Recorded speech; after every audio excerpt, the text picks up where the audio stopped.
السلام علیکم دوستانو، بیا هم ښه راغلاست. په دې ویډیو کې به موږ د پایتون سټرینګ انډیکسینګ په اړه وغږیږو. پایتون سټرینګ انډیکسینګ، لومړی انډیکسینګ در وپېژنم. انډیکس کله چې موږ یو وریبل ولیکو او په وریبل کې یو څه ذخیره کوو، نو دغه ذخیره شوی سټرینګ چې کوم ده، دا په انډیکسونو په برخو تقسیم کیږي. وریبل په برخو تقسیم کیږي او دغه هر حروف پکې ځای پر ځای کیږي. نو د دې د پرنټ کولو لپاره مثلا انډیکس چې ده همیشه د صفر څخه شروع کیږي، او کله چې چپ خوا نه راځو نو هغه بیا د منفي یو څخه شروع کیږي. نو کله چې وغواړو موږ د یو وریبل مشخص توری پرنټ کو، نو موږ د انډیکسینګ څخه استفاده کوو. نو د انډیکسینګ لپاره موږ راځو د وریبل نوم لیکو په پرنټ فنکشن کې. نو د هغې نه وروسته براکټ، د براکټو منځ کې هر انډیکس چې موږ غواړو، مثلا زه غواړم چې اول انډیکس یو انډیکس صفر نه شروع کیږي، یو انډیکس کې چې دا مثلا پی په صفر کې راځي، وای په یو انډیکس کې راځي. نو زه غواړم چې وای پرنټ کړم. نو راځو برنامه یا پروګرام رن کوو. نو دوستانو وګورئ، دلته ماته وای پرنټ کړ. که چېرته زه وغواړم چې آخري توری پی صفر، وای یو، ټي دوه، اچ درې، او څلور، ان پنځه، نو ان چې ده په پنځم انډیکس کې ده، زه غواړم چې ان پرنټ کړم. نو پروګرام رن کوو. دوستانو وګورئ چې ان یې ماته پرنټ کړ. اوس راځو که چېرته وغواړو چې موږ یو مشخص څو توري پرنټ کړو. دا خو یو توری موږ پرنټ کړ د انډیکس څخه، غواړو چې څو دانې پرنټ کړو.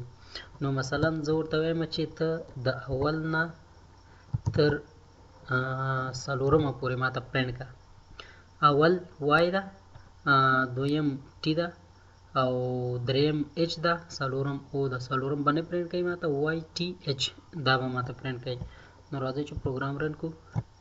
دوستانو وګورئ، ما ورته ویل چې دویم نه تر اول نه تر څلورمه پورې. نو اول وای ده، بیا ټي ده، بیا اچ ده، درې شول. او چې د څلورم ته چې رسیږي نو سټاپ کیږي، دلته به بل انډیکس نه پرنټ کوي، او دغه درې دانې به ماته شو کوي.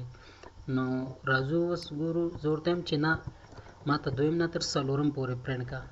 پروګرام به رن کړو. نو وګورئ دوستانو، ټي اچ راته پرنټ کړ. که چېرته زه وغواړم چې د اخر څخه یې پرنټ کړم، نو د هغې دپاره موږ انډیکس مثلا دلته که چېرته دغه یو صفر نه شروع کېږي تر پنځو پورې، نو د اخر خوا نه به د منفي یو نه شروع کېږي. منفي یو نه تر څومره چې حدونه وي، هماغه ځای پورې به دا ځي. نو دوستانو، د ویډیو لږه غټېږي هم، خو پروا نه کوي، زه به هلته ډاټ ډاټ کېږدم، تاسو ته یې زه خیر وبلیکم. که چېرته دوستانو د آخر خوا نه شروع کېږي، نو منفي یو باندې راځي، منفي یو نه تر منفي شپږه پورې.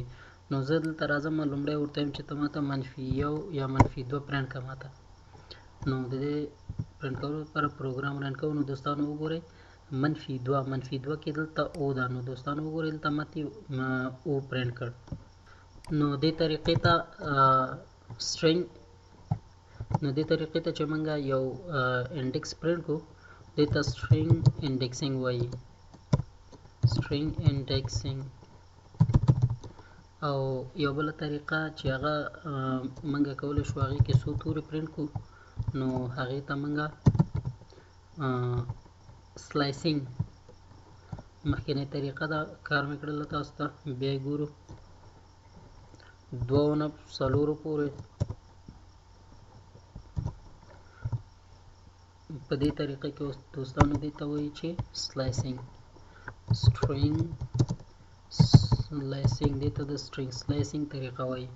د دې په واسطه موږ څو توري پرنټ کولی شو د انډیکس څخه، او په دې طریقه کې موږ کولی شو چې یو توری د انډیکس څخه پرنټ کړو، د هر انډیکس څخه یو توری موږ ته پرنټ کوي.